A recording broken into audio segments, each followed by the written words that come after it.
I'm either going out with y'all for a little bit, or I'll go work on the Renegade, one or the other. And what you think Quinton chose? Club. I already know y'all went to the club. The club. Dropped my phone in the urinal while I'm peeing. So I'm reaching down while I'm peeing on my hands trying to pick my phone up out of a public urinal. You know they don't flush the toilets either. Everybody was yelling, tear the bumper off of it, spool that thing up. And they almost had me talked into it. Scared money don't make money. 3, 2. While DH is getting ready, here we go again. Boys, another Checkers of Records. It seems like it's been a long time. I kind of feel rusty from the last time. But we've had a lot of things going on. A lot of things happen. First of all, DH bringing the belt in. How are you feeling tonight, DH? Man, I feel like I've had this thing so long, my title reign is unsurpassed. Would you consider yourself the GOAT of Checkers of Records? Yeah, that's what I was just about to say, The greatest of all time? The greatest title holder there ever was.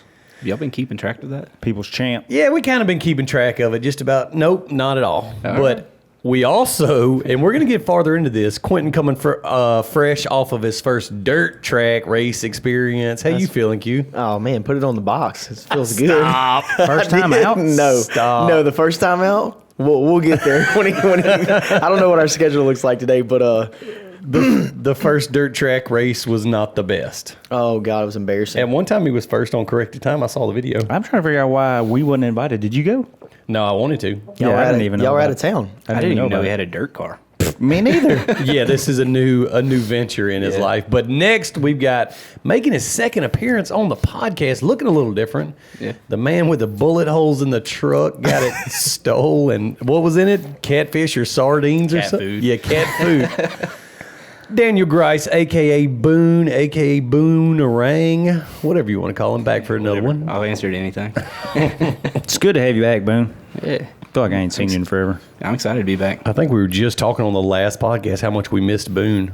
Yeah, I don't think y'all will. Yeah, I don't know that we were. But first of all, we're coming off of a sweet little Mudstock ride. We all went out loaded up, except for Boone. Boone, you didn't get to make it. Bro, he's falling off. I feel like. I haven't come to anything here lately. I wanted to go, got to looking at the Honda and was like, no brakes, it won't start. Bro, how do you get that thing so what- trashed out? Already. It was I so mean- nice. Was it when you flipped it in the Snake Creek? Yeah, pretty much everything started there. Hold on. Oh, last time we went and took cowboy riding, right? That's when you Yeah. rolled it down in the creek, Yeah, broke when the he- snorkel off? Yes, exactly. And the snake came out of the snake hole and cut across on him and all that. Bro, that was a year ago. You ain't done nothing to it since a year ago? No, I had it ready for Gatorwader shoot. And went riding with y'all on that's that. right. You did come on that. Yeah. So it's not sunk. It just don't have brakes. Like it's sat so long they seized up. I mean, they didn't work at Gatorwaders, so. Has anybody ever owned a Honda that had brakes? That's what I'm trying to figure out. This sounds like a bunch of nonsense excuses. Life has done consumed him. Boone's done got pregnant. And bro, we could barely get him to come do anything after work when he didn't have when him and Patience weren't together. That ain't no lie. Unless it was going out to eat. Oh, they definitely I like to eat. They definitely would do that. I'm starting to suspect that it's probably a little more patience than Boone that's keeping him from coming doing fun things with He us. literally told me that she before. He literally told me that for the podcast started. He goes, if y'all want to go eat after this, I just don't even feel like dealing with the planning with her. I would go, but if I got a plan with her, I'm out. I'm All not right, coming. Patience, if you're listening to this, don't listen to Quinton. I got to figure All out. right, He's trying to there's- figure out some kind of lies to tell her. I can guarantee you Patience is not listening to this podcast. I'll have to show it to her. Did you tell her that you was coming to do this tonight? Yeah, I did. She was okay with it? Yeah. All right, then. Hey, babe, She's gotta cool with work anything late. I'm doing. Hey, babe, gotta work Working late. on a big project. You know what, Josh? You just took them pictures. Go ahead and post them to social media and tag him right now. Let her know where he's at. Matter of fact, tag Patience in the picture. Yeah. Boone called me the other night and was like, hey, man, from now on, like, do you mind not tagging me? And can you block Patience and her mom and her sister so they don't see what we're doing when we go do things? Matter of fact, I'm gonna send you a screenshot of all my family friend list. Can you just go ahead and block all them too? And y'all got that all wrong. But we're wrong. happy to have you here, Boone. We're just sorry that you missed Mudstock with us. I was really wanting to go. I really was. Yeah. I forget exactly what I had going on that weekend, but Nothing. with the four-wheeler not It was working. just like 2 and- weekends ago. If I had to guess. Did I have COVID that weekend? Oh, God. Oh, Oh, man. Here my we God. go. You had COVID, Boone? Yeah. Hang on. Oh, man, it was bad. COVID. That's Dustin throwing up his no. air Yeah. his air That's air quotations. COVID. He's like, man, I had symptoms like no one else had. I just didn't want to get out of bed. It was weird. I really didn't even feel that bad. It's just for some reason I couldn't bring myself to get out of bed and go to work. For real though, like I ran 101 to 103 for 10 days straight, and it never broke. You know, they say like above 102 for more than like 72 hours causes permanent brain damage. Starts cooking Well, I mean, your it brain. did down to Exactly. 101, so that was good. It's like your brain's in a crock pot. I already know Boone was trying not, like you used to do when you used to not go to school till your mom was coming there. You put your head under your pillow and just try to get your head hot. Yeah. Feel my head. I'm hot. I'm burning up. Under the covers, breathing. Boone trying to get that 2-week paid vacation. What he's trying to do. Y'all wrong for that. Oh, man. But I'm glad that you didn't die, Boone. I'll just tell you that now. Yeah, for sure. I'm glad you lived through your COVID experience. Yeah, you missed out on riding on with one of your Honda buddies, and that'll be the last time he's on a Honda with us at the ride, right? That is true. Speaking of Hondas, your boy Jay, D from the gym, Jay. Yeah, Jay. Big Jay. Doing big things. Came out there, brought us Honda. Was that the guy on the 3-wheeler? No. No, but there was a guy on a big red 3-wheeler. Yeah. No, Jay's actually got a 2-wheel drive Honda Foreman, similar to yours, but probably would go through more than yours. Matter of fact, I know that it'll go through more just because he goes riding Yeah. it, so it's definitely going through more than yours. Just because he actually brought it to the event, it's going through more than yours. 100%. Good point. That's a good point. 100%. So in a way, Jay drug you on his Honda this weekend. Bro, and he wasn't scared. He was going everywhere we went on the Renegades 2-wheel drive. Had his old lady on the back, just having a good All right, old let's just time. go Well, ahead and it- have him bring it back out. I'll No, get he- the Honda ready. Nope. Too late now. Yeah. How many rides did he go on with us, right? What, like 4? 3 or 4? No, two. So the first ride, he was taking it easy, and then the second ride, he saw people having too much fun. Then I saw frustration, and he's like, "That's it, I'm going to buy one." And then I seen his Facebook post. He's got Oh, one yeah. tore down in the garage, putting parts on it right He's now. got a new Renegade already, dude. But man, you gotta admire him coming riding with us on that 2-wheel drive because dude, we get out there getting wild, and he was trying so hard to do everything that we were doing to ride everywhere that we were. But it was, me, Quinton, Dustin, Logan, and Cowboy, all on our XMR Renegades, Outlanders. Rich also bought a brand new Outlander XMR 850, a little shorty. So we all had bikes taking them to the gas tank, and poor dude, like, he went and bought himself a snorkel for it. D, did you help him put that on, or he did that? No, he did. He Him did? and Rich did. Oh my god! How did that go? Did it look good? I didn't even see it. I mean, it worked. The part that you Gotcha. could see looked nice to me. Yeah. Okay. But like it was a kit that they bought, so like it had a custom topper, like came out. So what you could see looked nice. Now how everything was sealed underneath the plastics, I don't know. I know a couple times I seen him reach up like Boone does on his snorkel and tighten it down. So I was like, check the okay. tightness. It was better than my brand new Renegade. Whenever And it was definitely better than Oh, your yeah. brand new Renegade Did he have snorkel. skinnies up front and wides in the rear? Nope, fats all the way around. All the way around. All he cared about riding with us was riding a water wheeling. That's it. That's what sold him on getting the new Renegade was when he saw us out there riding water wheelies. He's like that right there. That's what I want to do. Did you try putting a basketball up front on? Oh yeah, they used to stick the flat basketball in there and air it up. That's right. In the frame. So people that don't know, back in the day when you go mud riding with like an old Honda Foreman or something that doesn't water wheelie real good or doesn't have good power, they would cram basketballs in between the frame rails and air them up. They would air them down, stick them in the frame rails, and then air them up so it had some flotation to where it would actually water wheelie. And so that's what Boone's talking about when he says, did it have some basketballs in the frame? I'll go buy one right now. Cram it in mine. Just blow. You know, On our on the things Renegades? you try to put one in there, just blow all the plastics off. Or y'all get the fan stopped to where they won't pull. Dude, we had no success with fans on our rigs. Dude, Oh, I on didn't the even- Renegades? Yes. I know we've been going through them, right? Did y'all? Who else had a problem this ride? Me, I did. But mine was just packed full of mud from the previous day riding. So whenever y'all went, and I ain't talking about you because you didn't get to go. But on the second day was the group ride. Like I didn't even get to hit no big holes because mine just kept on overheating. Have y'all thought about moving them up on top of the Nope, front looks rack? like crap. Yeah, it looks terrible. Yeah, like Yeah, Quinton but- said, it's so freaking ugly like that. Even Yeah, with but, y'all's I mean, y'all's front bumper you used to build, I'm just like, nah. It's just too much up on there because the bike looks, I mean, the Renegades look so nice. Like, it's just too much up there. But it ain't like this ride sneaks up on us. It seems like nobody gets their rigs ready until the day or two before we leave. And so yours was running hot. He was like, yeah, man, I washed the radiator before we got back there. I looked on the backside. It literally looked like this wooden table. It was smooth, packed off down the whole backside. Well, it's because of that. We went in them same holes the first day, and we had it so churned up. It was like riding in a milkshake. Quinn, tell them what your little secret is when you bring your Renegade back from. What do you do out back behind the shop? I bought 2 sprinkler heads, those round ones, and you stick them down in the radiator at the top, and then kick the water hose on it. It pressures them against the plastic, so it'll sit there and spray the radiator and soak it. But I thought of something else I'm going to do on this one since it's going to have to come apart. I'm getting some copper tubing that has the holes punched in it for those garden things, and I'm going to cool it on the radiator. That way I can just have a spot to screw a hose in, and it'll just pressure wash the radiator when we pull back to camp and stuff. Dude, that's a good idea genius. to where you just thread in a water hose and it like sprays it out of little bitty holes. a port on the side, yeah. And you just hook it up there and just leave it. Yep. Make sure they're small enough holes that they don't clog, though. Yeah, and or it's got some pressure coming out to blow Well, then that I'll radiator. I'll put a power washer jack on it too, 3,500 psi. Get them all clean back out.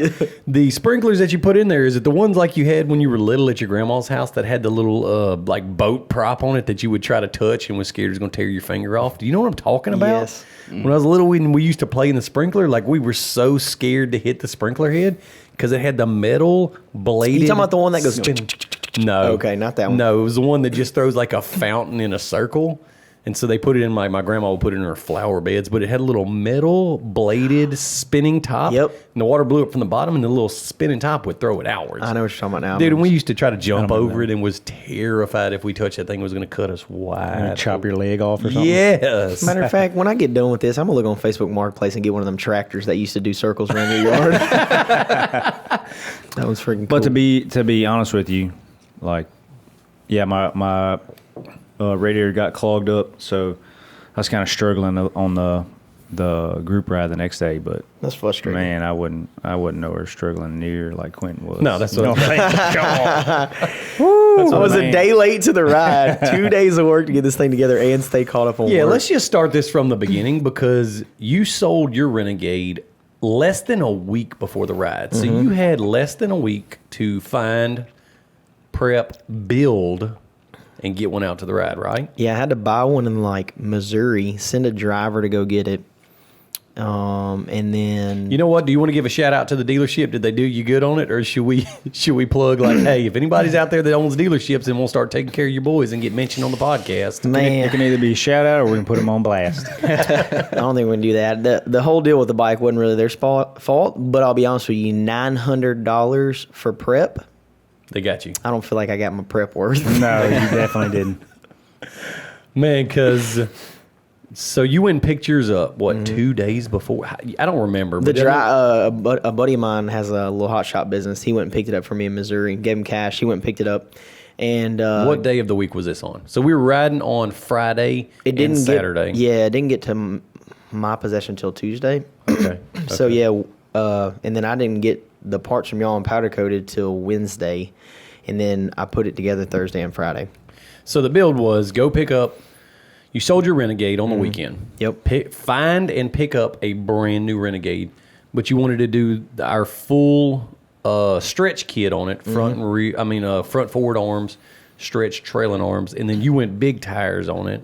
Yeah, System 3 sent me their new XT400s. They're 33s, but they're huge. Yeah, they overnighted them to get them to me, too, because like that was poor planning on my part. I called them. I was like, hey, I got this bike, and S3 got me suspension, so like now we know we need wheels and tires. I was like, it's last minute. They're like, no problem. We'll get them freaking overnighted to you, so they sent them out. And then It's pretty cool. it seems like when you look at the bike or any project, I'm like, man, it's 2 trailing arms and 4 control arms on the front. Like, I'm done with this thing in 4 hours. Bro. No. Me and Morgan from the shop, one of our sales guys from the shop, would go work on the bike for like an hour and come back in here and work and catch up on emails and go work on the bike for an hour. And we had it tore down in like 2 hours. And, but man, pressing all the bearings and bushings and all that stuff back in and then clearance and all the powder coat, it turned into about 8 hours of work. That you didn't have time to do. No. So that was because you got the powder coat back on Thursday, right? You Yeah. got all the parts back from powder coat on Thursday. And so Thursday night after we went out. that's right. We went out somewhere like to dinner and then to other the problem. club. And then came back to the shop afterwards. No, that's what he had tried to convince us that he was going to do because Cowboy showed up on Thursday midday. Quinn's powder coat was going to be ready that evening. So he's like, man, we'll just go out to eat. We'll hang out for a while. And I'll go up and I'll work at the shop tonight. And then Cowboy goes, I want to go dancing. And Dustin goes, I'm either going out with y'all for a little bit or I'll go work on the Renegade. One or the other. And what you think Quinton chose? Club. Fun. I already know y'all went to the club. The club. Oh, speaking of, whenever we got to the club, like we got out and we're walking around, hanging out, like just scoping the place out. Cowboy, Quinton, and Matt go to get something to drink. I go to the bathroom. And always when I go to the bathroom and I'm just going to be standing there, like I pop my phone out and I start going with my phone, drop my phone in the urinal. I forgot about that. Dude, dropped my phone in the urinal while I'm peeing. So I'm peeing all over my phone. I'm reaching, because you know once you get going, like there They cut it You off. ain't stopping. ain't no stopping it. So I'm reaching down while I'm peeing on my hands trying to pick my phone up out of a public urinal in a bar. You know they don't flush the toilets either. No. You just pee and leave. Or, you know, his dip spit up in there. All kind of stuff. And this one didn't even have the little strainer smelly pad. You know what I mean? So it like dropped down in the water. And I Super was- nasty. Dude, I couldn't believe. First time that's ever happened to me. So that was the start of us going out. And then Yeah, he came out of the bathroom. He goes, bro, I dropped my phone in the toilet. I said, did you leave it? He goes, no. I was like, bro, that thing, I'd have chalked that up to the game. Yeah, like what'd you do? Run it under, put it under the sink and wash Yeah. and just rinsed it off? yeah, that's all I could do. And then I licked the screen like clean because it was all blurry. Oh, man. No, Wiped it on my pants. I did see him freaking at the bar thinking, later that night he was going,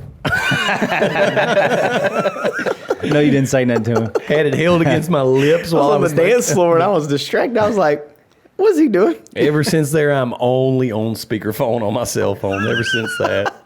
So Quinton didn't even make it back to the shop to put his Renegade together on Thursday night. He decided having fun was more important than working. And was leaving the next morning. Yep, early. Yeah, never miss an opportunity to have fun. Yeah, it's You know what hard to I'm saying? pass on that, especially when there's 2 days of riding and you don't have to ride Friday. Y'all told me Friday. I knew Friday would consist of, y'all were like, we're leaving the shop early. We want to ride when we get there. I said, no, I know what's going to happen. There's going to be hours of unloading, politicking, talking to everybody, and all that. And I was like, we ain't going to be riding. I was like, I'm putting this thing together in the morning. Hey, AKA work. When there's work involved, Quinn's like, nah, I'm good. He show up after the work's done. Yeah, I can dodge all that. Yep, that's what I'm doing. That's what that means. So when did you end up making it out there? Was it Friday evening? Was it Friday at like 2 or 3 o'clock. Oh, that's not bad. Yeah, I knew y'all would be right in time for the evening ride, and I was right. Yeah, so if you haven't seen, you need to go check out Quinton's Facebook or Instagram because you've got some really nice pictures of the rig, right? Yeah, I And it's posted a them. brand new 2021 0 miles Renegade. It's got the smart lock front like the lock-in front differential. He did huge tires, huge wheels. So the thing is beautiful and did like a bronze powder coat or something, right? Yeah, it's like a, God, what do they call it? A rose gold bronze. Yeah. Yeah, it's so cool good looking. color. Yeah, dude, it's Super a cool. sweet bike and it looks really cool. But that was brand spanking new. Got there at 2 o'clock the afternoon. We decided, you know what? Let's just make an easy ride. Yep. Let's just make a ride today, right? Yep, I was excited too. We was mobbing. It through always the park. happens when you say stuff like that. Let's make an easy ride. We'll be right back.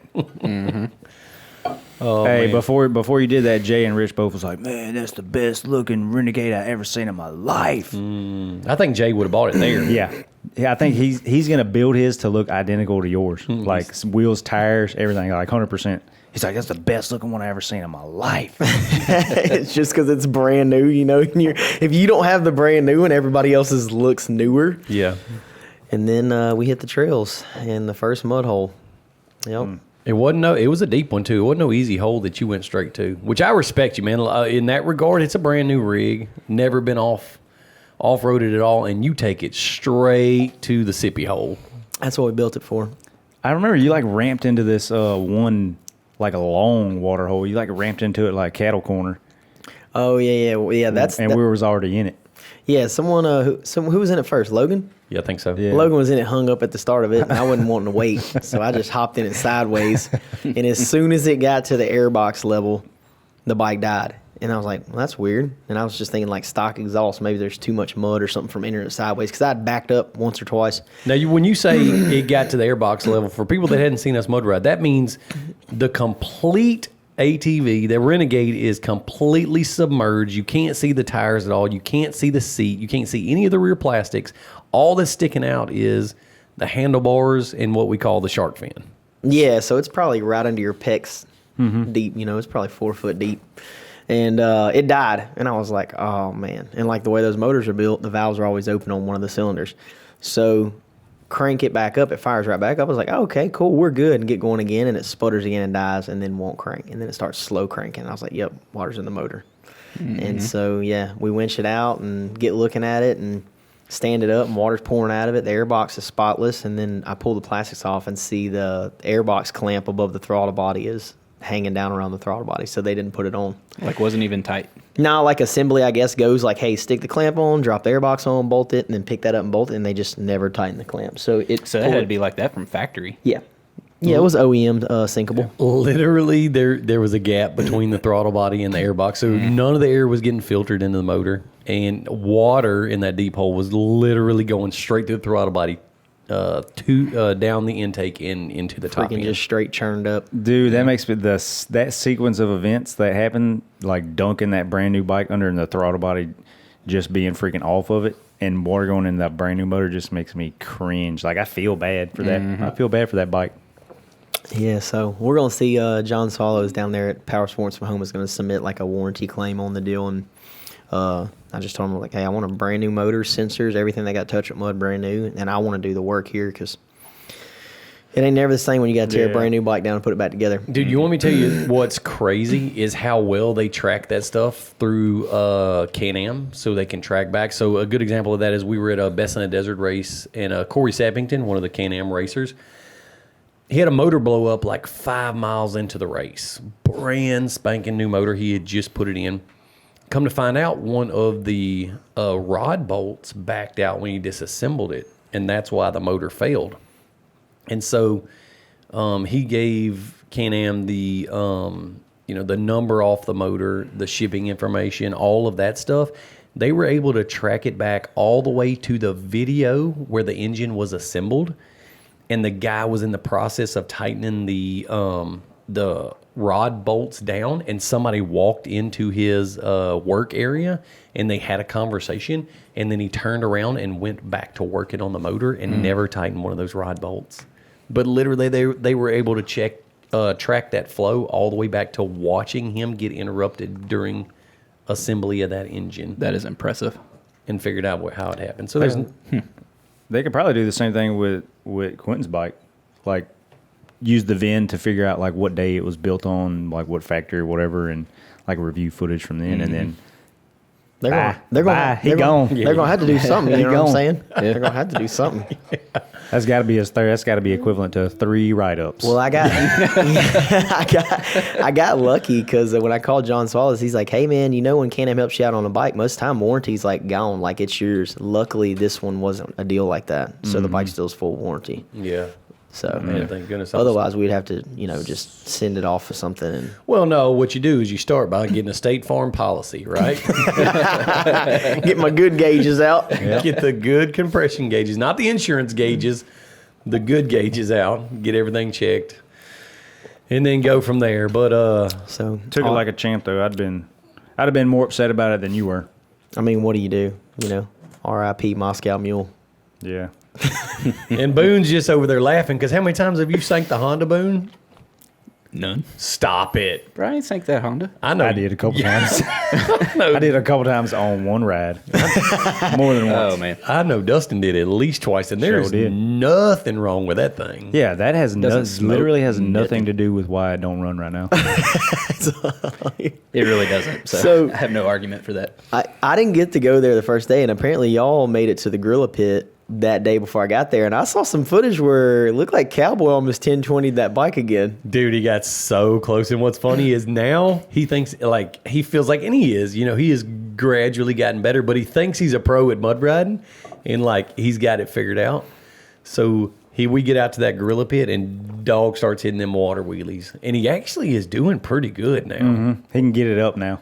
which is tough because that freaking Outlander is the max. They don't hook up. No, and it's so long. I tried to water wheelie it myself one time because I was like, man, get off this thing. Let me try it.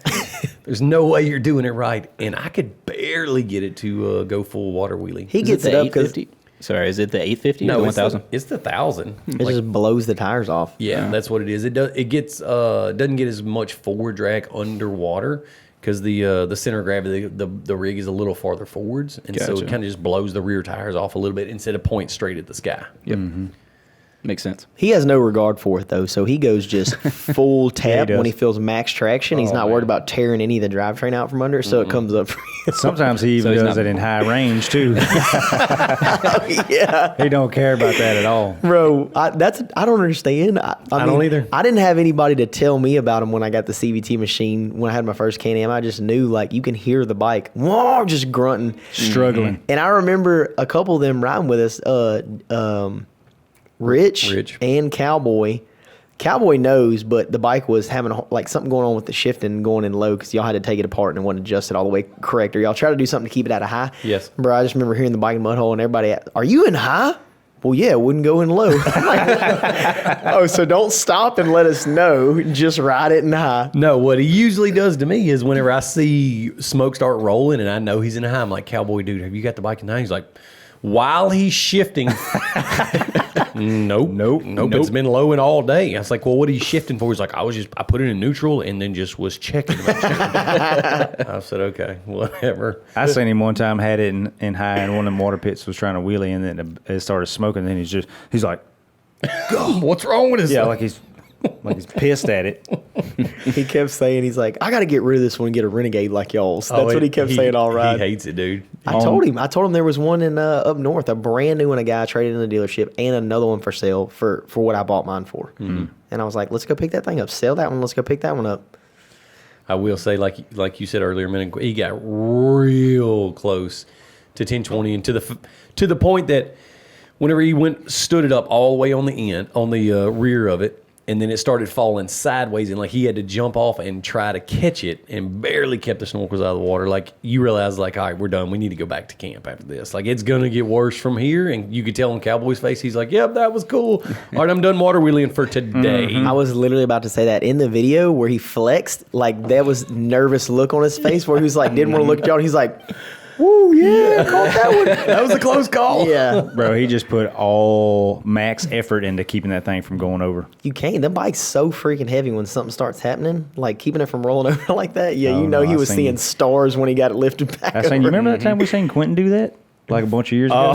Oh yeah, you When he talking went about whiskey? where "Don't Pass the Grass Line" originated? Oh, so I know exactly how easy it is once that thing starts doing this. You know what? Let's To get it back. let's tell the story from mine and DH's perspective, and then let Quinton tell it from his. Y'all got me so perspective. pissed off that day. Oh man, I don't even remember what buddy's land we was on. All I know is it was Our sheriff buddy. yeah. Come to find out, it was our sheriff buddy. All I know, it was freezing cold outside, and us three went what we used to call smoke dogging back then. I think that's when you had Boone's Honda. Yeah, sure did. That was one of the days. That was that day we were doing all that land management. You know what I'm talking about? yeah, that's right. Beaver dam digging. Yeah. That's right. So we found this little play pond out in the middle of the woods, and there was like a grass line to a certain distance, and then it smoothed out. And so we were making loops through the grass line, and like it was getting pretty deep. And so me and D didn't have like a snorkeled Can-Am like Quinton had. He was the only one out there with that. So we're like, all right, let's let him play a little bit and like ride some water wheelies. And of course we were like, hey, keep going, see how deep it is, see if we can come out there. Well, as soon as he passed the grass line, like it went straight vertical, nose in the air, and started bobbing. And so Quinton, I think you were in full waders, right? Oh, Yeah, yes, it it was was. cold. We were all in full waders. Yeah. Quinton hops off the side and he starts walking it in a circle. You know when you get it like laid over and the snorkels are almost under? But I don't think, were you even touching bottom? And I was swimming in the waders. Like I had it so wound up that the tires were like paddling us off the bottom. Keeping you held up? Yeah, the bike would just do a circle around Dude, me. and it made like 3 circles while me and D were trying to position ourselves. No, they were trying to they were not. This is what, let me tell you what happened. So it's bike I'm saddling it so I can swim, and I'm kicking as hard as I can, and I'm throttling the bike and trying to keep it from flipping over. And so I see them, and they're acting like they're about to jump in, and then my back goes to them, and then when I turn around, you can tell they're doing it again, like, we're coming, and I'm like, come on.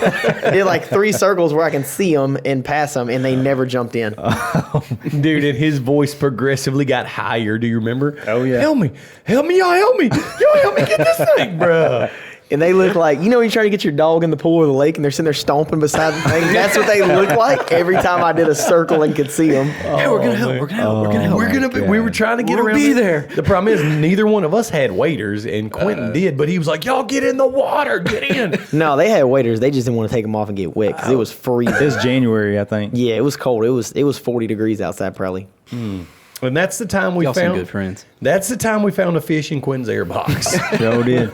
So It was a brim too. It wasn't even like a minnow. It was a brim. full size brim. I remember he did the circle spinny thing like 3 times, and then I guess I don't know if he got tired or just was about to lay over anyways because it was trying to turn upside down. My waders filled up. I think they started pulling me down. So I don't know if it pulled you down or you just was the last ditch effort to try to save this thing. But I remember you went whiskey throttle. No, yeah. And you had like an HMF on there, and bro, I know your buddy had to hear it from wherever his house was because it was loud. It was banging off the rev limiter, and I remember it was still spinning in circles, 4-wheel drive circles, and then finally it just went bleep upside down, completely upside down, and the wheel's the only thing showing. And then you went underwater for something because I remember like, oh man, he kind of been underwater a long time. My wader, I had to take my waders off. My waders filled up. And then he comes up he came up for that first gulp of air,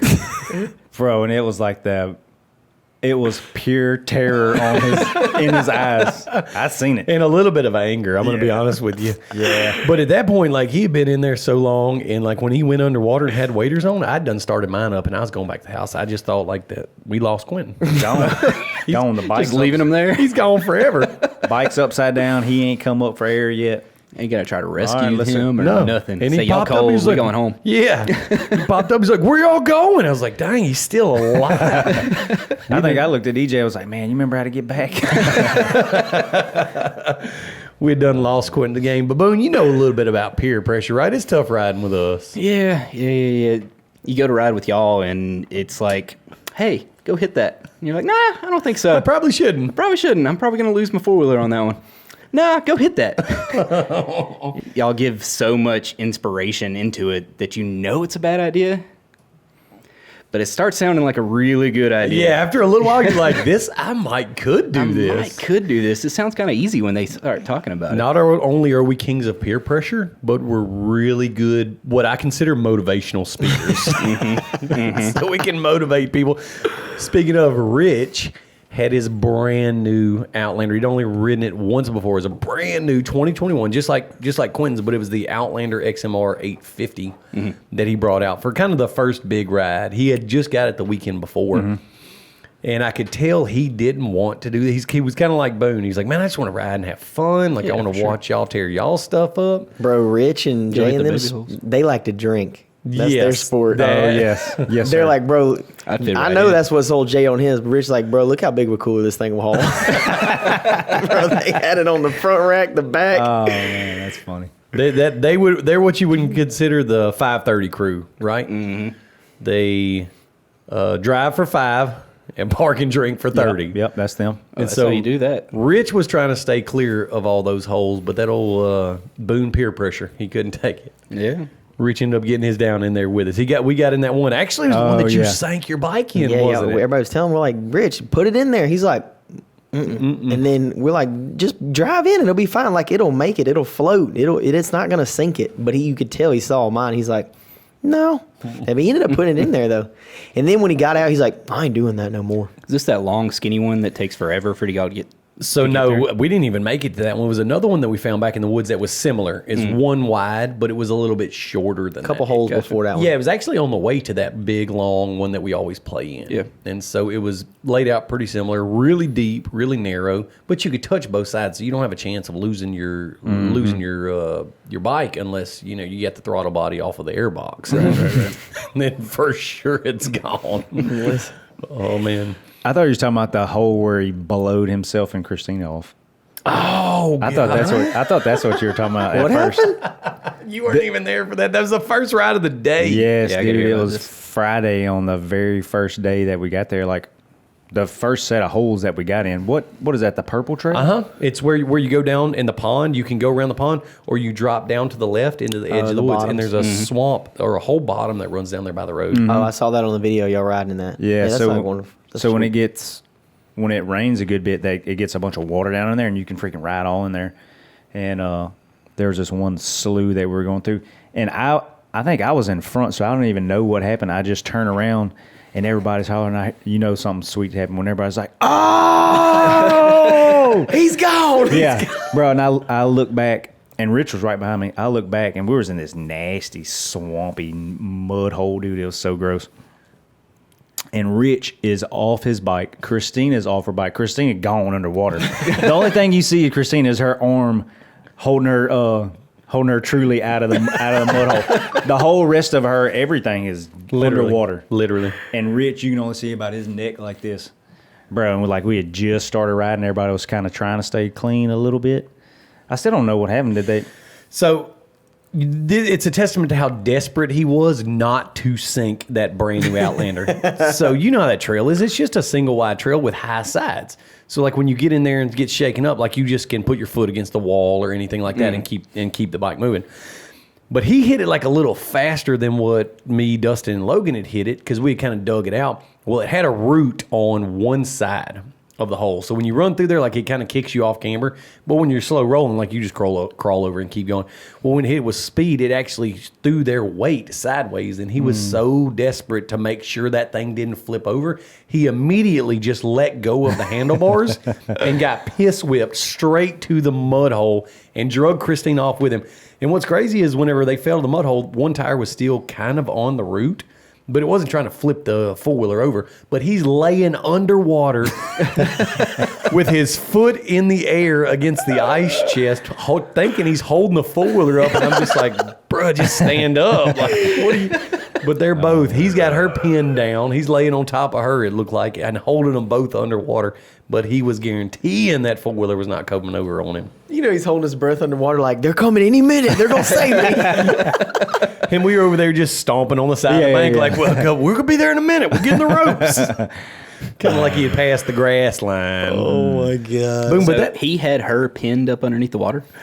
now, this is me operating off of memory, okay? Josh is laughing like that's not what the video is going to show. But in my mind, when they fell off, he fell backwards on her. And so she was underwater, completely underwater. Yeah. And he had just his head out trying to hold his Outlander from flipping over. So he'd rather save that Outlander than her. 100% And all she was worried about was a truly. That's it. 100% She saved it though, I think. It kind of reminded me of the time that you went high side on yours, Boone. Yeah. Out on the High Line. Man, so Man, that was funny. scary. Not the flip. Not the, being underwater or anything like that. It was the snake that came up right after. That's the one that came out from that, huh? Dude, probably the best part about that whole video is Josh's commentary. Oh, on it. yeah. Oh, yeah. Oh, yeah, he was killing it. Oh my God, it's so funny. I kind of wish we could watch it right now. Got her too. Man down! Man down!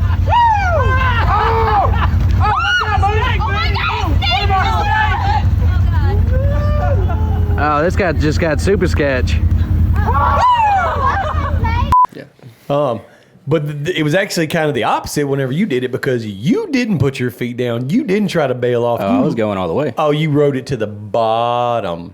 Well, so I felt like I still could just, hit the gas and, kind of when you back up and just hit the gas and take back up off the hill. Yeah. Well, I didn't know I had a left rear flat tire. And you was in third gear. And I was in third gear.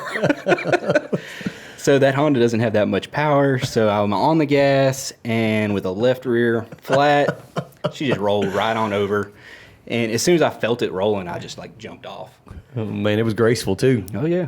And Beautiful dismount. Bro, it slung you like 20 foot. yeah, I jumped. I didn't want to be stuck underneath that four-wheeler. Man. You weigh more than that four-wheeler.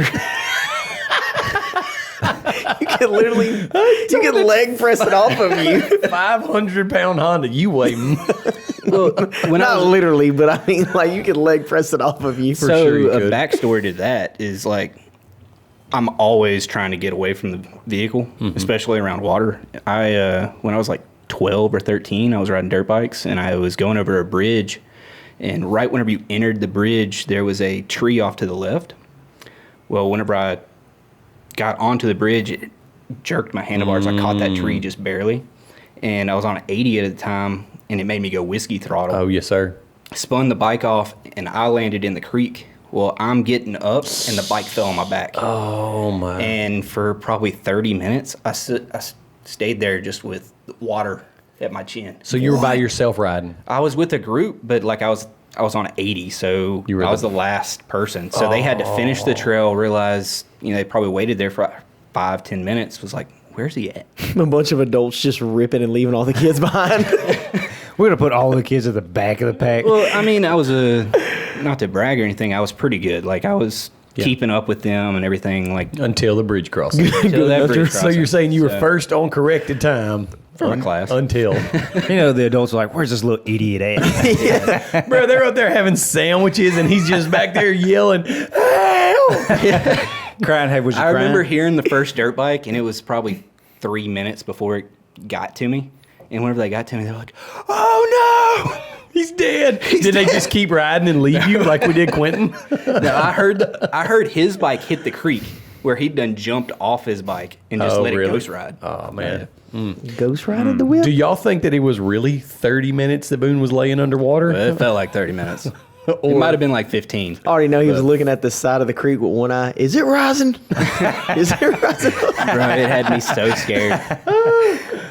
It had me so scared because like my neck was starting to get tired. Oh, you're like full arch? I'm full arched and barely could get my chin. Doggy above water. paddling too? You wasn't strong enough to get it off of you? To just like Or to pin the power out of handlebar? it? No, or like what? it was like on my shoulder blades. So there was no way to actually get it to move. I went to school with Boone. I've seen him in PE class. He's not good at push-ups. Not your forte, huh? No, not at all.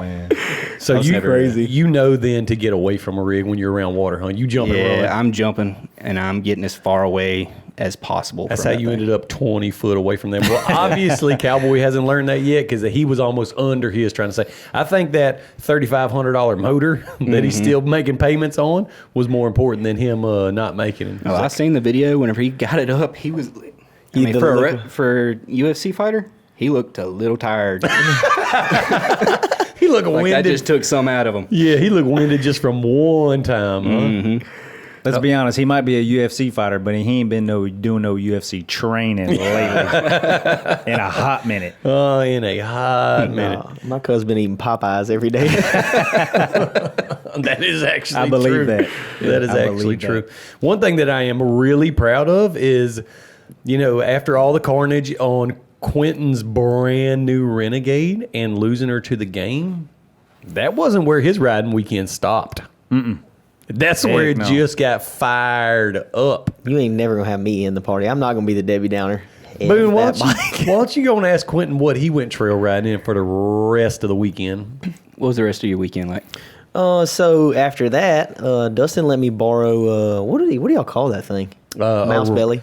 A Ram 2500? Oh no, I got to drive the Defender for a little bit for the group ride, and then that night we had some more people show up, and the Defender I could ride didn't have a radio, so I was like, that ain't happening. So Or we took- AC didn't have AC either. Yeah, it didn't have AC either. We didn't have a limited max. Or heated seats. Or heated seats. Or leather interior. You had no amenities, so we Hold had a on. couple. Did you take your truck 100% toe. out around there? 100% toe. It had been got- raining that week before. It's got 35 Bro, that was Toyos. bad. It's got 35 Toyos on it Dude, he rode all night long with truck. us in the truck. with the windows down. Oh, that's sweet. 100%. I was in there That is too. super We was sweet. freaking jamming. Yeah, we had the radio slamming. Everybody piled in there. That's right. DH had the concrete radiator in his Renegade. So it's like, I ain't messing with this thing no more. So Dustin and Quinton, and I think y'all were about by yourselves. Yeah, it was Yeah. something like that. And so they was like, yep, our weekend's not over. 2,500. Now it's brand new. It's 20 model, 19 or 20. Yeah, like, yeah. Laramie? Limited. Mega cab out on the trails with us, dude. Riding the trails. We'll be honest. Oh, so That's That's the way to get around Muddy Bottoms right there. If I'm dead serious from now on, especially with the new one, when we get the tires on it and stuff, like heat and AC and riding. I mean, if we're just gonna be riding those big trails, the truck's going. I mean, it doesn't. Bro. I thought y'all were talking about his silver truck for some reason. Oh, no, sir. The brand new one. The brand new one. Do you have a lift on that? No, she got 35. It's got a leveling kit. Okay. But it's got a 3,800 RPM rev limiter, so like when you get Toyo spun, you're going somewhere. Bro, do you remember somebody tried to get in your truck with dog crap on their shoes? Oh yeah, yeah. Do you remember that? Who smelt that? We You told did. Oh yeah, I told them You to take did. their shoes off and put them in the bed. Quinton got in his truck and he said, "What is that smell?" I'm over there like this, covering my nose up. From the back seat, someone goes, "I think I was talking dog." I was like, "Well, you better take your shoes off and put them in the bed of the truck. You're riding barefoot."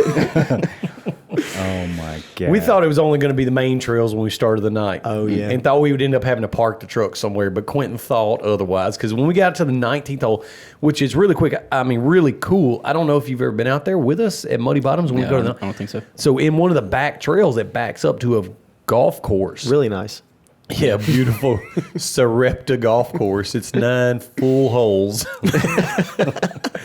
And so Muddy Bottoms actually rents the clubhouse during the ride. So you can drive back to the 19th hole, cross a creek on a single wide four-wheeler bridge that's just barely wide enough for a side-by-side. Mm-hmm. And you can hang out there, and we do every ride. And whenever it gets night as we go over there. So we got to the bridge. I was like, man, for sure, we're leaving the truck here. We're crossing the bridge. We're going to the 19th hole and hanging out. But no, sir. If it fits, it ships. I'm hanging out this window over here, like you good. Quentin's over here on this side. And we're in a 10,000-pound truck crossing this freaking homemade bridge. Dude. And the Wait, what was it built out of? Was it just a wood bridge? Nobody just checked. wood. Nobody It's checked. just wood. Yeah, with just metal rails on. Nobody checked. What And it was there's built On a out of. 2,500. Yeah, 10,000-pound truck, 8,000-pound truck across a four-wheeler bridge. It fit though, and it didn't have a weight limit sign. So What shocked me is on the way out how fast he went across the bridge. Like instead, it was like a LACC race. Like He done went out to the 19th hole and had a couple.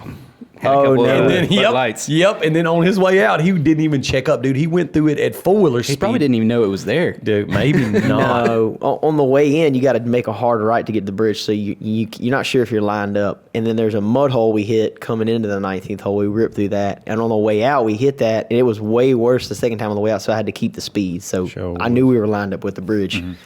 I mean, All right. so That was after we were at the 19th hole for 3 hours. And Dustin's looking out the window cross-eyed saying, yeah, for sure you got it. We They did. out there a little whiskey bent. But I will say they did make it. They did make it. bro, we had the most fun. That was fun. I'm gonna be honest, it was fun. I don't know how we didn't blow the speakers out of that truck because it was on max volume for the whole night. That's how I ride. And honestly, it wasn't that bad of a move because, you know, some people haven't learned the same lesson that Boone learned, that whenever it goes for the water to evacuate.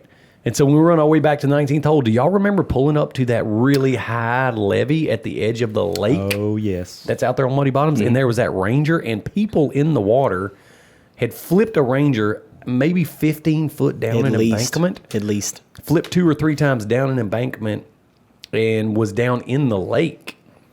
And so everybody's out there Like with their the Rangers in the lake? yeah. The Polaris Ranger is down in the lake, flipped down this 15-foot embankment. Way I'm out there, thinking dude. Ford Ranger. Oh, bro, if it was a Ford Ranger, I it don't would know what I have was had thinking. no problem getting out of there. Dude, it was steeper than that thing you flipped down too. Yeah. Was it? Yeah, Oh, for yeah. sure. For sure.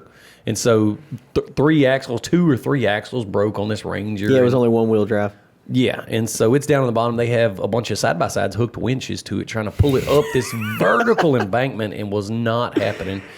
So we all stand around and try to heckle them for a while and talk a little trash, like help them get this thing out there, popping winch lines. And so Quinn's like, I got an idea. I know how to get this thing out of here. And all of a sudden, the 2500 Ram in the trails wasn't such a bad idea. Yeah, it was the only thing that was getting out of there. The embankment was so steep when they were had their bikes so far away because it would pull them into the hill. The winch line was on the ground and like Digging into the pulling bank. Yes. it into the wall because it was so vertical. And man, everybody was licked up. Nobody knew what to do. There was everybody that had a winch line was pulling this way. They're literally on the trail teed. Pulling against each other. And you just hear this thing creaking, winch lines popping, and everybody's standing close. I mean, winch lines running through the crowd, and they're just watching and sipping there and drinking, and everybody's hollering, do this, do that. All steel cable? There was a mix. There was a mix. There was a good mix of cables. Bro, that's how you die. 100%. And so, and then that brave dude driving it, man, like. And it wasn't even his Ranger. He was just trying to help those girls out. He was down there waist deep in the water trying to get it out of there. So a bunch of girls? They were ripping, bro, and had to have left off that levee at 25, 30 miles an hour because this thing was way out in the lake. Have you ever seen the video of Quinton at Sabine whenever he topped the levee and never checked on the other side and just sent it off the culvert? Bro, if you would have hit it just a little bit harder, I think you would have made it. 100%. If It would have blowed all the suspension out of that bike if I'd have landed flat, man. We can go back and try it again. Yeah. Especially with the new one. It's probably got a little better shot. Like, it's good. Oh, Yeah. no. So it's going to have a fresh motor? Yeah, A little extra horsepower coming off that? yeah.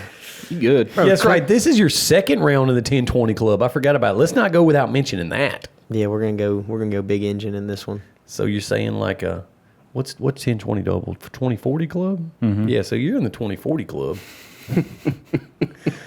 But It don't feel good. Nah, that's nothing to brag about. Anybody that wants to join the 1020 club is welcome to. It's just not something that you're going to brag about afterwards. And it's expensive to be a part of our club. Yeah. DH is part of it too, ain't he? Oh, yeah. 100%. Yeah. 100%. All of us are now. Me, DH, Quinton twice, Cowboy once, and Logan's another Logan. Logan's part of it. So, yeah, just fortunately, you ride Hondas, so keep riding that. You'll never have to join the I'll 1020. be good to go. Even if I go 1020, all I got to do is drain it.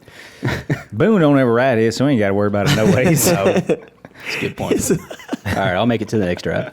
So I'll be there. we got to devise a strategy of like getting all these people out of the way, getting Quinton's truck hooked to this thing, and pulling it out. But one thing that we have learned in years of going riding and helping other people on their vehicles is you never hook the line to their vehicle. You let them pick what they want to hook it to. The only thing we would do is get out and look at it and make sure like it wasn't going to blow through Quinton's grill or knock his windshield out of the truck. But like they would hook it up and we're just like, oh, man. They did scratch my front bumper with that shackle. Oh, they did. Oh yeah, but like y'all were talking about, I mean, we've all pulled a bunch of stuff out with a diesel truck. There ain't much you got to get on the throttle for and forward low in one of them trucks. Normally, you just let off the brake and it'll kind of pull if you got good traction. And I was on hard packed ground, and they hooked up to that thing, and I was like, well, the only way we're gonna get it out is put the nose of the truck as far as we can over there and swing it this way to pull it up the road this way. Because if I'd have just backed up, it would have done what they were doing, drag it along the side of the hill over. Oh, so you didn't try the boosted launch like you did at Oh, $500 everybody was yelling, tear the bumper off of it, spool that thing up. And they almost had me talked into it. Because DH was going, and he turned the radio up where we couldn't hear him. Because you got to remember, this was the way back from the 19th hole. And so We was feeling right. all they needed was a little peer pressure, and they'd had. So the first time we hooked his truck to it, they hooked it up. We made them hook it up, and Quinton and me and DH were looking at it. It was like, man, are you sure that's where you want it hooked? And yeah, for sure. Go ahead and pull it. It'll hold up. Ended up tearing the whole front face of the bumper off. So it was a sheet metal face on a bumper and literally peeled it open like a sardine can, tore that off. They ran it through the radiator ports, like where just air is supposed to pass through the sheet metal. And I remember feeling the truck something like kind of like the bike wasn't moving, but I could feel the truck pulling something. And I was like, yep, something's coming off. And I just kept easing. Oh, man. I didn't hear a no. I heard a go. So I'm still just. No, they were saying, whoa. Oh. And Quinton and Dustin had the radio we had up, the radio just too loud. pulling on Oh, it. I thought they were singing. So at this point, that thing's totaled. Just leave it there. Yeah, for Bro, when sure it was bad. Yeah. When I say I was at 15-20% throttle and forward low, full lock like this way, and the truck's going, and we're going real slow, and all of a sudden you can feel it's tearing something. It's not pulling anything, and all of a sudden, bah! And then they come up and they're holding up the sheet metal front bumper. You know, there was a State Farm call that morning. Oh, that next for morning. sure. Said it got stolen at the park. We hadn't seen it since. We did end up getting out after we tore a few more parts off of there till they finally hooked to something that would hold up. Quinn finally got it out with the 2500. I know what it was. You know how always- when you're hooking something up, you don't want to get your hands dirty? So they didn't want to stick their arms way in the frame. So once we tore everything out of the way, like, oh, there's the frame tube. Just hooked around it. Oh man. And the way that Always start with frame. Yeah, 100%. One way that I learned that is back in my old house. You remember when I lived in Cypress Bend? Yep. And I lived right there on that slough that was behind my house. Where the homeowners kicked you out? Yeah, where I always got the homeowners letters. Well, that used to be no like concrete road and no houses back there behind there. So it was like just kind of a dirt road. Well, this little kid pulled down there in his mom's car, I guess from the neighborhood, and Been there before. drove too far down there and got it hung up. So he literally came knocking on my door and like he was super suspect. I was like, dude, I wasn't gonna let him by without giving him a hard time. This guy have an ankle bracelet? No, but one of the girls with us did have an ankle bracelet on. I mean, one of the. So he came knocking on my door. Was like, sir, I could tell he was super nervous. So I started to like question him. I was like, what are you doing back here? What's like your parents' number? Yeah, it was a dead end road. I was like, where do you live? What was you doing? And he didn't want to answer nothing. I was like, cool, no problem, dude. I'll help you get out of here. So I walked down there with a chain, dropped it on the ground. I said, this is your car. I'm not paying for nothing on it. So you hook to what you want me to pull on. And just by looking at him, do you think he knew where to hook to the car? Had no clue. Had no clue. So he started off by hooking it through the wheel spoke. Looking back at you in the truck going, Hooking it to itself. good. Front or rear? It was the front of the car. He had backed down. He had backed down in there and parked, and then couldn't get out. So it was through his front wheel on a front wheel drive car. He ran it through the spoke and hooked it to himself. So I had to get out of the truck, and I walked over. And I was like, "Yeah, what happens when you give it gas?" And you could tell it never entered his mind until right then. And he was like, "Oh yeah, Oh, yeah. yeah, we can't hook it there." I Bro, said, he's about to put the redneck boot on it and have that chainsaw wrapped in front wheel. So I was like, pick another spot. And he's like, well, where do you think I should hook it? And I said, you need to hook it underneath the front end on a frame rail, like something that's going to hold up whenever I pull, because I was in my F-350. And this was like a Honda Accord, like a little silver 4-door small car. I was like, hook it underneath the bumper, find a frame rail, something solid to hook it on. He's like, all right, I got it. And so he crawled under. It had been raining, so he's soaking wet. Whole side of him, his head from leaning under this car's. So he hooked it around something. I heard metal touch metal. So I was like, okay, surely he's got it. Was it the frame brace underneath the motor? Oh, just let me finish. He was down there doing something he wasn't supposed to be doing, and his whole buzz just got killed. Dead. It was not near as fun as it originally was. So we got it hooked. It was metal on metal. So I was like, okay, cool, we're good. So I put the truck in. I said, are you sure? You got it hooked on something that you trust? And he's like, yeah, we're good. So I was like, all right, 4 low, just like Quinton, reverse, and just let off the brake. And I knew when I felt no tension and I was getting farther away from the car, he didn't pick the frame rail. So he hooked it to the radiator support that the bumper and radiator mount to in the front. So when I backed up, it literally tore the whole front fascia off and tore the radiator loose from the front of the car until the chain slipped off the metal post and then just left everything hanging. And you could tell he jumped out and he was like, oh my gosh, and ran over to the car and like he started trying to push it off. He was literally pushing the whole front fascia back on there like it was going to stay together. And I was like, dude, I told you pick something strong, but I was like, but now that all that's out of the way, hook it right there. Hook it right there on the frame. So we learned, or I learned early on, you never hook somebody's chain up for you. Because if I'd hooked that up and tore that off, he's going to be like, you got to pay for this. Yeah. Oh, yeah. You got to pay for this. You tore this up. You hooked it up. So now, Even though all you're doing is trying to help them out. trying to help them. So now I just throw them the chain and say, you could hook it up. Tell me when you're ready to pull. I don't want to get dirty. That's why I tell him to hook it up. I would, if I was you and I'd have tore that off, I'd have been like, oh, no problem. Let me go get my checkbook from the house. I'd have went to the house. He'd have seen the front porch lights turn off. And then his parents would have showed up and said, what are you talking about? And he lied to you. Oh my God. That's basically the same thing happened to that Ranger. You tear enough stuff off the front and then you figure out where you really need to hook it to get it out. You get all the plastics, the whole front bumper out the way. Then you realize, oh, there's the frame right there. We can hook up. I found, though, on those cars, hooking through the wheel with a strap is the best way. And just don't tell them to give no gas. Just drag the car. Oh, really? Yeah, there's nothing other you can hook to. There's always that valence, and you're climbing in the mud trying to find something to hook to. No, I'm not. Yeah, no, that's what I'm saying. Like they're climbing. They are. I'm like, look, man, I'm trying to get to the house or do whatever. Just run that soft strap through the wheel. You don't give me any gas. Put it in park and set the e-brake, and I'm going to drag this thing. Especially on like unibody cars. They ain't got nothing underneath there anyways. Yeah. Yeah. Speaking of unibody cars, and tearing some parts up. Quinton, you made a new acquisition within the last week and a half. Isn't that right? Yeah. Just since we got back. Dude, I get bored. I get bored. Something I don't know. Bro, he got his Corvette tore up, so you got to go do That's something right. else. That's right. He's got the Drift Corvette tore down. Went and tried to buy another Corvette the other day because he was tired of waiting on his other Corvette to get ready. What happened to your Corvette? Me and DJ took it out. It wasn't me and 10-20. D. Like, I was just there. 1020 Yeah. D kept going, man, let's see if this thing sounds like it's $7,000. Man, that sounds good. Let's go higher. we burned all half the oil in the engine in 4 hours. Yeah. But that really wasn't our fault. The motor was already hurt. It's what you would say passing the grass line in a Corvette. So he basically 1020 this Corvette too. Gotcha. Yeah. And So, when we say 1020, next time it's going to be 1,020 horsepower when it gets done. yeah, we're going. Oh, that's gonna be stick sweet. with it. If we can ever get it done, waiting on parts. But yeah, so I So the Corvette was tore up. Yeah, and then no one would sell me another one for a good deal. So I think they were just like prestigious Corvette owners. They're like, not selling it to you. They knew what I was going to do. We've to it. seen them videos, what you've been doing with it. Quinn's not part of what you would consider the Corvette club. You know what I mean? No. He doesn't walk that walk and talk that talk. So they're like, nah, I don't think I'm going to sell my Corvette to you. It's like people have that love for a Corvette. You know what I mean? Like they want to see it go to a good home. I know the like ones Ferrari. that Like a Ferrari. I know the ones they're not going to sell me is the ones in the post they say don't have to sell. It's my baby. I'm Yeah. like, yep, he ain't gonna sell me this one. never driven in the rain. Yeah, that's how you know they ain't going to give it to nobody. So yeah, I got bored and went and watched my uncle run dirt track racing, which I grew up at the dirt track and never really had any want to buy one.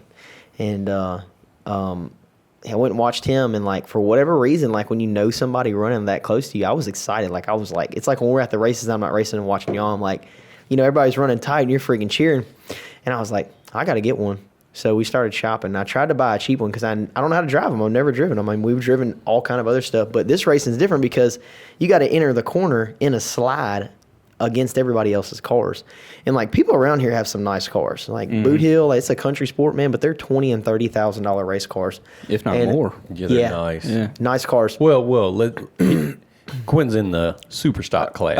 Okay. He didn't go buy no late model. No, yeah, no, they are. They're anywhere brand new from. It's about a $35,000 car for a brand new one, and the front part of the pack is all $35,000 cars, and then you trickle back to like a $3,000 car. So that's what I was looking for. That's where I be. Yeah, that's so where I I'm was trying to like, race. so I asked Frankie, I'm like, I want to buy one of these things. I want to race, and I was like, that's freaking fun. I never have I been to the track where I've been in that into it. We go watch. I'm like, oh, it's cool, but seeing him race, I was like, I want to race with him. So he's like, all right, let's get you a cheap car with like good parts because you're gonna bang it up. I'm like, all right, cool. So we start shopping, and I'm thinking we're gonna spend $3,000 or $4,000. No, like with a good rear end and transmission and motor, with a home built chassis and like home built sheet metal. Like it's not a pretty car. It's decent looking. Like $8,000. Jeez. Yeah. So I was like, he's like, man, if you want to race, like that's what you're gonna have to get. Otherwise, you're gonna buy something that you're gonna be putting a radiator in. Maybe the motor might be going its way out. He's like, you're gonna spend that kind of money on it regardless. Picked the car up, checked it out, had a brand new motor, transmission, rear end, like all good stuff, and went and ran it the first night at Manny. And like I can drive just about anything I get in. Dude, I was terrible. Frankie was like, hey, we got to pay money, get in the draw. They random draw, and that's your starting order. You had Bro, a decent draw, didn't you? third place. Yeah, of course. Both- First race ever. Both heats, third place. So there were so many cars. There were 70 cars. Oh, So my we had to do, God. Just in your class? yes, we had to do two or three heats, and then normally there's only like one heat and a feature. And we had to do 3 heats and 2 features, a B main and an A main. Hey, that's seat time right there. Man, that's laps. So I'm like, I got this. Like No practice. No practice. Never driven the car. So, and like you drive them on the street and they're a tall gear, they're one gear. And I'm like, Frankie, this thing ain't fast. Like it don't feel like my Corvette. I'm thinking like carburetor, this thing sounds mean. You think it's going to freaking pin you back. Well, it's like starting off in 4th gear in the thing, you know, because it runs like 90 miles an hour, something like that, 90 to 100 all the way on the tack. Well, we run the first heat, and I'm jammed in every car, and it's scary, bro, because we're running 35, 40 miles an hour. Like I'd watched all the races starting, And they're now like I'm- all around you, front, back, side to side, right up on you. when you go to the races, you're not paying attention to much. You're not looking at it like I'm gonna be right there, and I'm watching how they're setting off. When I showed up at the race, like I was like watching every race, like all right, how are they starting the corner? How are they not running each other?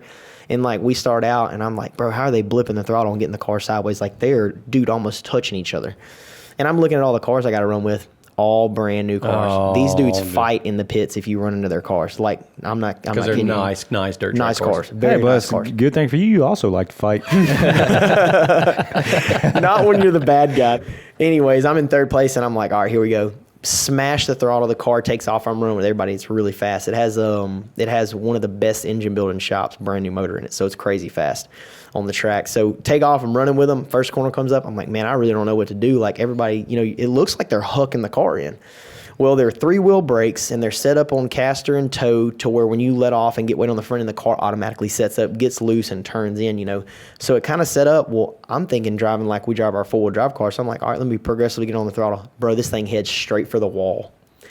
And like, I'm like, oh God, that's one thing I was like, I'm not hitting the wall tonight. I'm good. And I've always wondered, like, bro, how are these freaking squirrels driving all the way across the track and hitting the wall? Yeah, if I was in there, I'd be driving so much better than that. You don't realize, man, that we're running 80, 90 miles an hour into that first corner wide open throttle and get the car set up. And immediately, as soon as I touch the throttle, it points straight to the wall. And I start turning and I'm trying to get on the gas and brakes and figure it out, drop all the way back to second as last. And I'm like, please don't hit me. Please don't hit me. And you just hear, whoa, whoa, whoa. Everybody's passing you.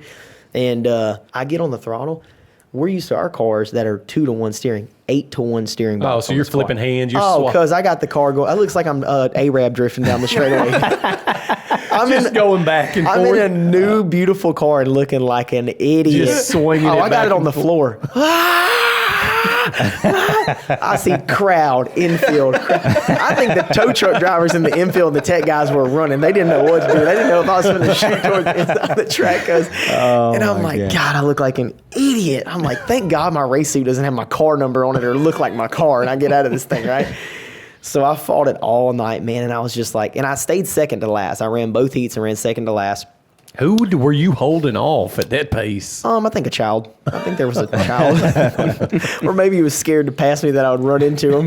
Dude, he's not exaggerating. Mikey sent because Mikey Daniels went out there with him and sent me some videos of him, dude. And he literally had that thing swinging back and forth, going down the straightaway, coming through the corner. Mm-hmm. He would swing it all the way and point towards infield, and then drive out, give it gas, and get it kicked back out. Like, dude, he was. It just wouldn't drive straight. Dude, I could not get it figured out, and I'm sitting here like going, dude, how are they keeping their cars on the track? Like, this doesn't make sense. It felt like when we sit behind a crappy simulator when the steering wheel is not set right, and you're like, I can't drive this dumb thing. That's how it felt in the car. And it was fast and strong and on slick tires on that track. So, like, you get on the throttle, it feels like 1,000 horsepower on that track. It just burns the tires off. I couldn't get it figured out. So I stayed second to last. I was coming off the track, and people were like, hey, man, like, the car looks a little too tight. You're going to have to drive it harder. I said, I don't know how to drive it. I said, you're going to tell me to run the car in faster and deeper in the corner and throw it in? I'm going to run into someone's car. And they were like, that's dirt track racing. I was like, all right. So that's what I did. Oh, bro, I banged into probably 8 cars. I was ready to come off the track and write checks to people for sheet metal cars. Or just get out of the car and just start swinging on people. I didn't want to do that the first night out. For sure, literally use people like we talk about at LACC, like bumper rails, because coming 90 miles an hour, as soon as I saw them set their car in, I would jam the brakes on, pitch the car in, and just put it on the floor. And I would, boom, touch their car. But, I mean, people were doing it, but it's just not clean racing. And, like, that's how I drove the car the rest of the time. I had to just drive it so hard, like, on the floor. It's not any faster. The car's completely sideways, just screaming. And you can just hear it lug down, getting traction. And so I finished that out and didn't make the feature. I missed the feature by 1 spot. The last corner. Oh, man. I'm in 5th. I made it up to 5th for the B feature. Not second to last? Not second to last. I made it to 5th. Man. Drove up through the pack to 5th. The last corner before the checkered flag, I throw the car in too hard. I was gapped the dude behind me that was in 6th. So I had it. All I had to do was just literally drive through the corner. Well, to me, to get the car to turn, I had to pitch it in and just have it completely sideways. Otherwise, it would track towards the wall. And so the car goes to spin out, and I'm like, I'm not spinning out tonight. So I get on the brakes a little bit. I'm like, all right, cool. That's the feel. The car's going to stay coming around. Well, I look back. It's the dude I'd tap cars, never let off, squirted the back of my car. Shifted the whole rear tube chassis over like 4 inches on that brand new car. So it's got to be back half now. But so I was like, man, I got to go talk to these dudes and make sure they're not mad. So I go over there, and poor dude's coming off the track. He made the feature. He's coming off the track. Rear axle tore out from under the car. The whole side of it's totaled. And I was like, man, it's Dad. I was like, hey, man, what's going on? And I said, where's the 0-0 car at? And he goes, that's my son. And he's standing in the trailer. I'm like, oh, God. And I'm like, well, I'm number 4. That was rubbing him on the heat. And he goes, yeah, man, you was all over him. That's a brand new Outlaw car, $35,000 car. Man. Brand new car. And I was like, man, I'm sorry. If I need to pay for anything, I will. He's like, well, it really don't matter now. They're towing him off the track. It's totaled. He got looking. He was a new driver, too, a pretty new driver. He got looking down on a caution, he said, and he looked up, and the pack of cars was shut down. And they don't stop. Like, them cars are like ice. And they only got 3 brakes to set the car up. So he's like, I just slammed on the brakes, turned the car sideways, and he hit the back of everybody's car. And it broke the axle, caved in the whole side of the car. And I talked to him. He's like, no, man, I'm not mad. It's just, he's like, yeah, if you're new, there's going to be more rubbing. He's like, you'll get it figured out. Well, then come to find out, I was just told Frankie, I was like, bro, this ain't for me. Like, I can't drive that thing. Like, I'm not going to go out there and tear up this $15,000 car. I've already got to back half it now. So, yeah, bent the car. And then I was talking to him. I was like, man, why do I got to drive it like that? I watched other people drive, and it doesn't look like their cars are. He's like, you just got the car's too tight. I was like, okay, well, what do I need to do? What does that mean? What do you mean? That's the second time that somebody said that to you, right? Yeah, like people at the track were telling me, like, man, you were fighting the car, and they were like, can you drive? You're driven for it? And I'm like, yeah, I race all the time. I was heading to tell them that, and they were like, yeah, the car looked too tight, and I was like, okay. So they were like, change this one spring. 25-pound difference in the rear spring. The second night in the car, the first race, I placed second against the track owner's daughter. And like, apparently she's crazy fast. Now, she did half track me. All right. Bro, half tracked me in her this. car. Yes. Because Frankie told me, he's like, I went down here and I beat her one time. He's like, man, she's freaking fast. He's like, you want to go run up in Arkansas? I was like, yeah. I want to get some seat time in the car. I was like, if this spring changes it, and everybody says that's the difference in the car, and sure enough, dude, went from not being able to drive the car to it driving like it was on asphalt, like everybody else's look. So the first heat, I took second. The feature, I started second and was going to finish second and right under. Actually, sorry, I got passed by the old track owner, and the daughter stayed out in front of us the whole time. And then Frankie slid under me the last lap, the second to last corner. He's like, yeah, I couldn't let you beat me. So he's like, I crammed my car in there and slid under you. But what's funny is the first race I beat him, you could tell he didn't want me to beat him. He ramped his car over mine. I'm driving into the couple laps into the first heat, and he started two spots behind me, two positions behind me, and like we're ripping. I'm like, dang, the car feels good. Like, they don't stand a chance. Like, I'm gonna get in front of everybody. So I stayed pace with the girl, and then there was another kid right here off my right, and he was taking the high line. And all of a sudden I feel him boom, like hit, and all of a sudden I look over my shoulder and I just see a full-size Monte Carlo in the air. The tires are at my window height, so the car's about this high off the ground. I thought it tore the rear end out from under my car, because I'm picturing like, all right, if that happened, he hit my tire, so that tore the rear end out from the car. So I was in second, boom, I see him fly by. He's pointed toward the wall, and everybody's up there high. Like, how he got the car turned and hit anybody, I don't know. So he flies into third. Oh, man. And he gets the back straight, and we run the race. And then a red car comes around me, which was the old track owner, and apparently he's super fast and always dialed. So he came around me, and I was like, all right, I'm not going to race. I'm not going to run other cars. Like, cool, he can have second. I'm good with it. Like, the car's driving good. I'm happy. And then the last lap, the third to last corner, Frankie slides under my car. He takes the low line and kind of pulls a dirty move. He's like, everybody calls it a slide job. It's where you go too fast and slide your car in front of theirs, and they can either choose to run into you or get on the brakes. And I wasn't going to run into them, so I got on the brakes. And we took third and fourth. And then we're about to leave the track, and we hear someone raising hell. The dude that finished second was like mad that girl beat him. But they own the track. Her car, dude, no steering angle, no sideways, just driving like it's on asphalt and fast. She could drive. Oh, yeah. She was a straightaway ahead of all of us. Probably got 2 different cars or in driving during the week. Dude, I'm telling you right probably now. practicing out at their track. Well, tire pressure, wheel spacers, and springs, huge difference in the car. And I know tire pressure does a lot out there. Man, like I said, just that one 25-pound spring on one corner of the car was the difference between back of the pack and front of the pack. So supposedly tread depth does a lot for them too. Slicks. Yeah. We can't run on anything. It's all slick tires. Really? They don't do the grooves? Nope. It can't have no groove at all, not a steering groove, not anything. So the car's got to be dialed on the suspension. So we did all that, and then Frankie's like, that dude's down there raising hell, protesting the girl's car, and we were all kind of like, because Frankie's fast, like he wins, and he was like, I was like, man, can they really freaking like, because you come out of the corners and like I've got a brand new motor, and he built his own engine. Not that it's not good, but it's got 30 nights on it, and apparently at about 30 or 40 nights, the motors are about to go. And so, because you're turning them $7,000 the whole race. And Frankie, you can tell my car's a little stronger, but it's not enough to pull on the straightaway. Like, it all comes down to suspension and picking the perfect line, and you're not going to beat somebody by a straightaway on the track. Not second place anyways. So we were like, man, we don't know if her car's legal or not. Whatever. Like, she's a good driver because she did. It wasn't like she was all over the place and beat us. She ran good lines. So sorry. Go ahead. Are y'all racing for money or? Yeah. It was is this a $600. points? It was $600 for first, like $500. Yeah, there was money. Okay. Is it Big like money. a championship? Yeah. Oh. There's a championship that you're. Yeah, they follow championship. Okay. Man, that's some serious makes more scratch sense. right there, son. Yeah, that makes more sense. Oh yeah, $15,000 car. I spent $1,000 that week getting it, everything I needed, and we're out there tearing them to pieces for $500. But no, the whole point of those races there's a $5,000 race in 2 weeks. So there's all these $500 payouts or $1,000 or $2,000 payouts, and then there's like a $5,000 or $10,000 or $15,000 race like every 2 months. So like you're basically trying not to tear up the car and get it dialed in for that big race. Get ready for Are you gonna be at that race? Yeah, we're gonna do it. Oh yeah, I'm gonna be there. It's too. called Where's that? the Cajun Classic Where's out that?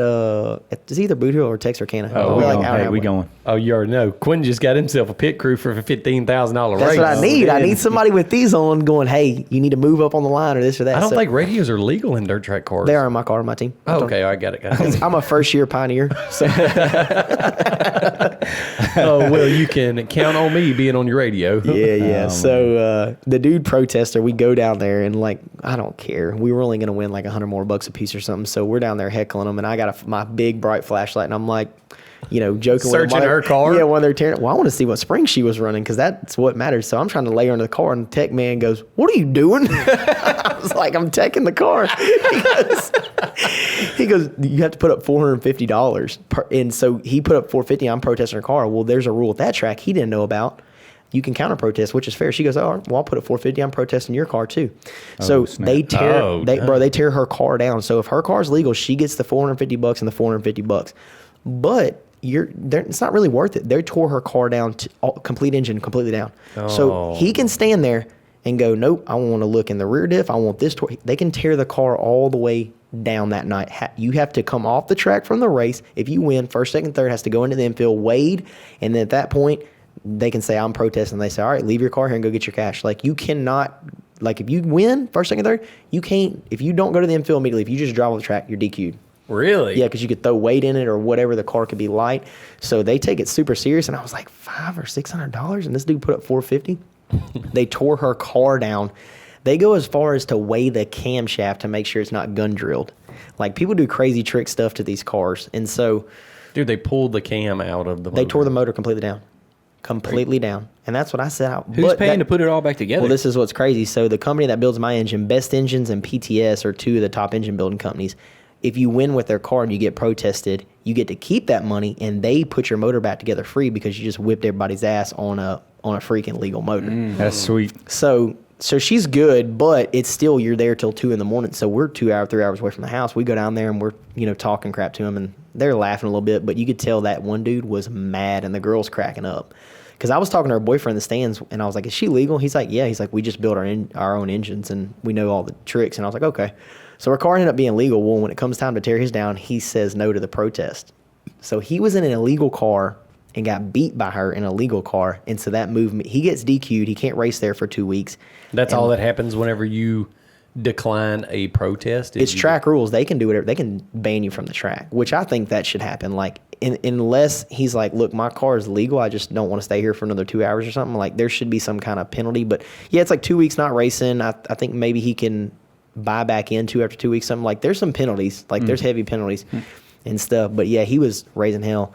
But talking about fighting at the track, there was a $5,000 race that night to win, and that class, bro, they get wild. Them dudes down there don't care about their cars. That's a lot of money to them, right?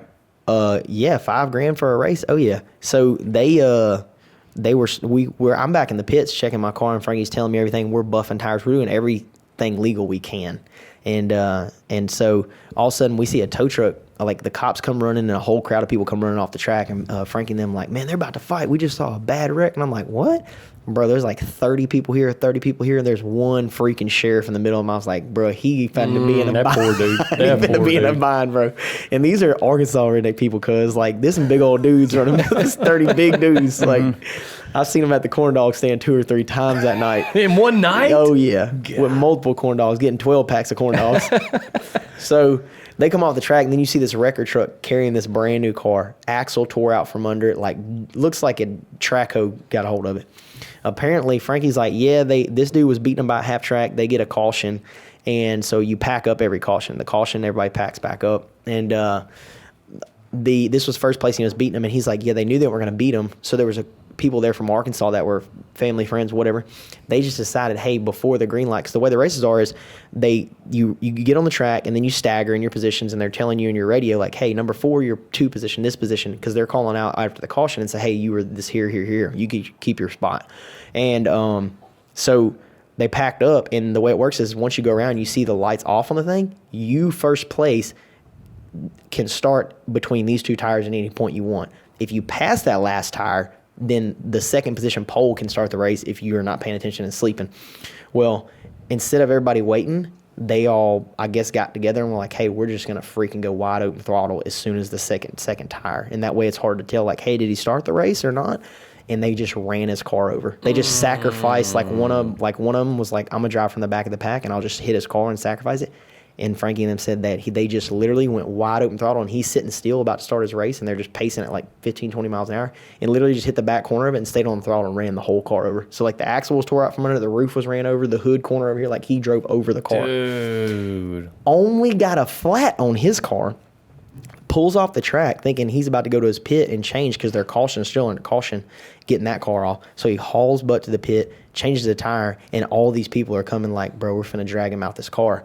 And he starts coming back, and the sheriff tells him, like, hey, you got to take your car back down there. You're not running. Like, they black flagged you. He's like, what? And, like, they were so close to getting a fight. And then one dude that he told to go back down there, the cop's like, oh, I'm going to take you to jail. But it's one cop. Then who's going to be at the races? So he stands there, and he knows. He's like, puts his hands up. He's like, all right, take me to jail. I paid to watch the races. I'm going to the stands to watch the races. But they was going up there to fight. Mm-hmm. Like, it got wild in Arkansas, dude. And y'all got to come and watch these things called Dwarf. They're like mini... I don't even know how to explain it. I forget what they're called. They're like mini mods. They're a Gixxer 1000 motor, E85, so like 250 horsepower, 1,600 pounds, and they do 125 miles an hour on a 3H track. The wheelbase is about small. They're small and razor 800s. Dude, they're tiny. That sounds doing fun. 100 Bro, something miles It's an like hour. little midgets. When they touch, they just go flipping. We probably saw Oh, my 20 wrecks God. that night, and there was 130 of them that showed up. Bro, when I say turned on this track, How much is one of those things? I don't know. Frankie goes, that's what you need to get. I said, I'm in. I said, That if it's sounds fun. $15,000, Yeah, that I sounds think like- they're cheaper than our full-size cars. Yeah, I'm not ready for that. If you saw these things run, they're terrifying. really. When I say screaming, I'm like, bro, that thing ain't turning. When I saw him take off the first time and hit the back straight, I said, yep, it's not turning. It will tote. It'll get on the back wheels like a sprint car and tote all the way around. Bro, when I say wheeling, They was running them things, huh? and that's the smallest, like one of the smallest tracks we run on, they'll run 125 on it. So Oh, my question, God. whenever you get there, then like get there to race, do you get any practice? You said you just hopped in the middle of a race. They call it a hot lap. So literally you get like one lap, but the track's nothing like, it's slick. It's not beat in. So you really don't know how hard you can run in that first corner. Like that's the thing about everybody out there was like, man, you're going to have to learn how to look at the track and know what springs and wheel spacers and tire pressure to run and how you're going to have to throw the car in because you don't know until you get out there. Gotcha. So- Do they still have the? I think it's like a pure stock class where you take a like a Chevy S10. They have front four cylinder. They have and front sheet metal it. They have front wheel drive cars. You don't got to sheet metal it, bro. You should have seen all these cars these kids were running, and they're actually fast because they track good. The front wheel drive cars. So they were running like the little Chevron. Chevron. Like not Chevron, the little Chevrolet Cavalier. Cavaliers. Oh, yeah. And they had all the windows knocked out of them, as much sheet metal off them as they could cut. all the plastic off the dash. So it was just like steering column and wheel. And they had them set up. Bro, they only ran like a second or two slower than our lap times, which doesn't sound like a lot, but it's a pretty good bit. But they're still, like you're watching them, they don't look slow. They're ripping around the track. They're ripping. Sounds That's fun. like the bomber. That's like $500 car thing. Yeah, bombers. It's like the bomber class. But this is the front wheel drive class. They have a class for people that have never raced before. Like you can put any car in it, but you have to run under an 18-second lap. So it's a bracket class. So you can there's dudes that got out there in their fast, like late models and knew how to keep the car under ride at 18 seconds and still be out front. And they were winning the class. And it's supposed to be a class for people that can only run. And it's run what you brung. It's whatever. In that class, you can run whatever you want. Side by sides? I know. That'd be sweet. That would be sweet. I don't know. I'm sure they would. I'm sure these tracks are redneck enough. I mean, Frankie said Arkansas when we were going up there, they were laughing. They're like, "You want to go run Arkansas?" I'm like, "Yeah, let's go." And he's like, "Bro, it's crazy up there." He's like, "They racing no fire suits." One dude got out in Crocs and shorts. Frankie said the first time they went up there. Oh my god! Yes. And what's crazy, I think the reason they started getting some rules is because those little mini cars that I was telling you about, that one caught fire and burned a kid up before they could get down there to them like a couple of weekends ago. So, and then this time everybody was in fire suits. So now they're like, hey, y'all got to start wearing blue jeans at the race. Yeah, he said No more jorts. Nope, y'all got to start wearing blue jeans and New Balance. Dude, it's fun though. I didn't think it was that fun, but it was a blast. Yeah, I'm trying to go to that. Man, it sounds like we got to put together a crackpot pit crew for the dirt racing in Arkansas. Dirt The track Cajun racing. Classic. get We're a coming back $500 with car. We're coming back with $5,000. Hey, if we win that, we wrapping this wall. If anybody's interested in throwing in some sponsorship money for a dirt track team, then just holler at your boy. Let us know. So, Oh my god! but I guess tonight, D, you're going to hand off the belt, and not because somebody beat you, but just because of their bravery. You know what I mean? Just jumping straight into a dirt track car and just and I couldn't really make heads or tails of the story, so I don't know if he ever won one. I don't know if he got on a podium or if it was just he went from third to last every time. Third to second to last every time. I was definitely. He deserved that. He earned that one. But He tonight, got that one. but tonight, our boy's taking the belt in the dirt track class for Checkers of Records. Yeah. Heck yeah. Man. Now we got to get some other projects wrapped up, Yeah, get back you into wild for that. X3. I have a feeling you're not going to hold on to that one long when you're dirt tracking, right? Because now Man. you got it for just getting out there on the dirt track. We're proud of you. But now if you're not bringing home gold, you're giving it up next time. So I got to get first, second, or third at the Classic. yeah, or All you right. can keep that belt. All right. Yeah, we'll see y'all out Second there. or third. No, like podium. Got to get on the box, right? Yeah. I'm calling a win. Oh, dang. Wait till, Boone. man, y'all be looking at these dudes walking around the pits with mullets and look like they drive a tow truck to the track, and they're in front, bro. They got their car dialed. They'll be out there tasting the dirt. Oh, man. Oh my god! So another good podcast. Thank you guys for tuning in. Congratulations to you on taking the belt this time. If you want to check us out, check out more of these on YouTube to watch the video, on our Facebook, on S3 Power Sports to check out the videos, or you can go to Spotify, Apple Podcasts, and anywhere that you listen to podcasts for the audio version. So for me, I got to go get something to eat, boys, and we got to make a loop tonight in the dark. Let's see if the hogs are out yet. So we'll catch you on the next one.